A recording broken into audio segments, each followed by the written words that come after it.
झारखंड की यूपीए सरकार नई नियोजन नीति लागू कर राज्य की जनता एवं युवाओं को दिग्भ्रमित करने का काम कर रही है। ये बातें राजमहल विधायक अनंत ओझा ने स्वामी विवेकानंद चौक भाजपा कार्यालय में प्रेस कॉन्फ्रेंस कर कही। उन्होंने झारखंड सरकार पर कड़ा प्रहार करते हुए कहा कि केंद्र की मोदी सरकार द्वारा पारित पिछड़ों को 27% आरक्षण का संवैधानिक दर्जा दिया गया, तो वर्तमान में झारखंड में यूपीए गठबंधन सरकार में शामिल कांग्रेस पार्टी के लोग धरना प्रदर्शन कर राज्य की हेमंत सरकार से पिछड़े वर्ग को 27% आरक्षण देने की मांग कर रहे हैं। जबकि यूपीए की गठबंधन सरकार में उन्हीं के मंत्री और विधायक हैं, तो फिर कांग्रेस पार्टी घड़ियाली आंसू बहाकर जनता को दिग्भ्रमित करने का काम कर रही है। मौके पर भाजपा जिलाध्यक्ष रामदरस यादव मौजूद थे।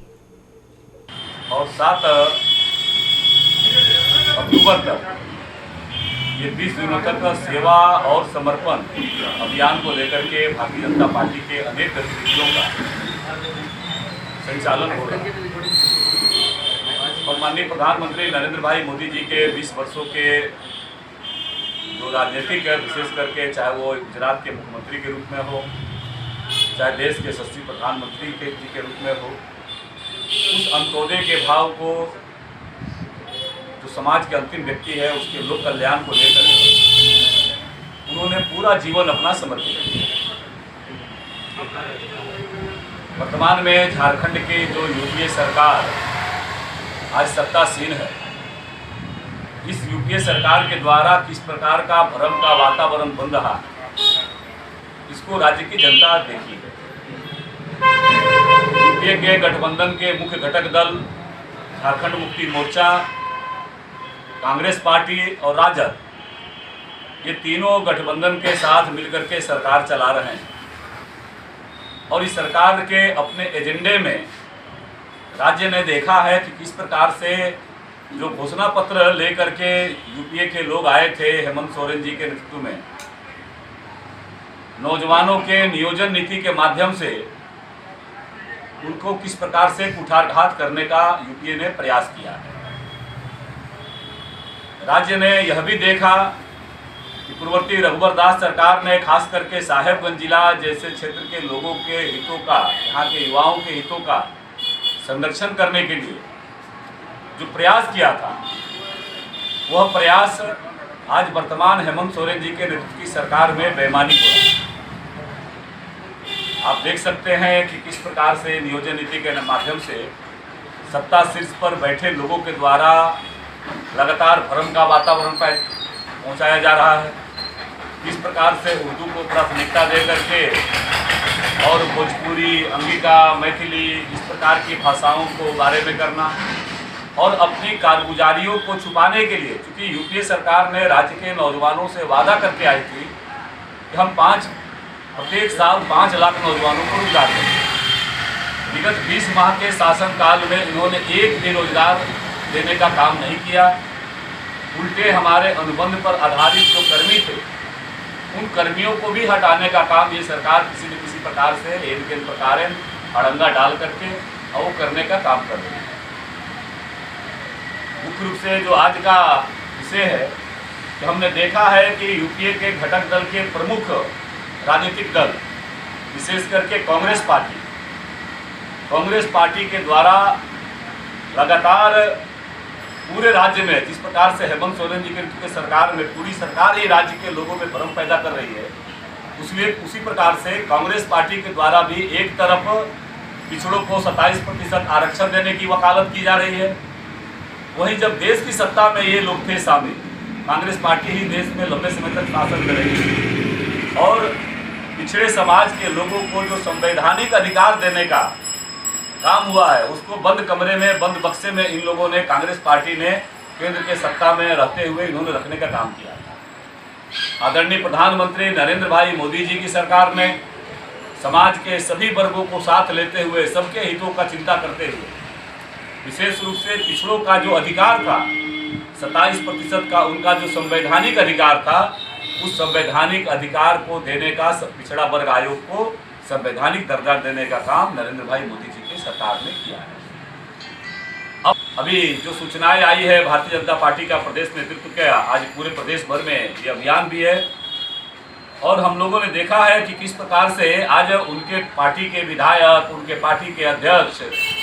लगातार ये चर्चा कर रहे हैं, लगातार पिछड़ों को 27% आरक्षण देने की बात कर रहे हैं। और हेमंत सोरेन जी के सरकार में इनके 4 मंत्री हैं। चुनाव के समय में जब घोषणा पत्र लेकर के गए थे यूपीए के लोग, खास करके कांग्रेस पार्टी के लोग, तो उन्होंने कहा कि 4 माह के अंदर हम पिछड़ों को 27% आरक्षण देने का काम करेंगे। आज 20 माह हो गया और कांग्रेस पार्टी ये विधवा प्रलाप कर रही है राज्य में, धरना दे करके, और ये कांग्रेस पार्टी विधवा प्रलाप कर रही है। अगर उनके सरकार में 27% आरक्षण देने का उन्होंने राज्य की जनता से वादा लेकर के जो वोट लेने का काम किया था, अगर उनके अधिकारों का हनन हो रहा है तो कांग्रेस पार्टी में नैतिकता अगर बची है तो उनके 4 मंत्री इस्तीफा दे करके और राज्य की जनता की अदालत में आए। जिस गठबंधन के साथ आप सरकार चला, किसके बीच में भ्रम पैदा कर रही है? आपने देखा होगा कि नरेंद्र भाई मोदी जी की सरकार ने पहली बार MBBS के में 27% पिछड़ों को कोटा निर्धारित करने का काम किया है। यानी उसी प्रकार से एक तरफ कांग्रेस पार्टी झारखंड में सत्ता के साथ बैठ करके और सत्ता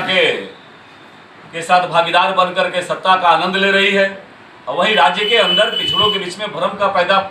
करके और घड़ियाली आंसू बहाने के लिए धरना दे करके और इस प्रकार के प्रयोजन कर रही है। इसलिए आप सबों के माध्यम से, जब पूर्ववर्ती रघुवर दास जी की सरकार थी, सब लोग जानते हैं कि पूर्ववर्ती रघुवर दास की सरकार में उन्होंने पिछड़ों का अधिकार मिले इस दिशा में उन्होंने सर्वे कराने का काम किया। यह सरकार आते ही उनका सर्वे करने का काम भी बंद करने का काम किया। जो सूचनाएं आज राज्य की जनता के पास आ रही है, कहीं न कहीं उस गति को उन्होंने धीमा करने का काम किया। प्रधानमंत्री नरेंद्र भाई मोदी जी जब हम केंद्र की सत्ता में रहे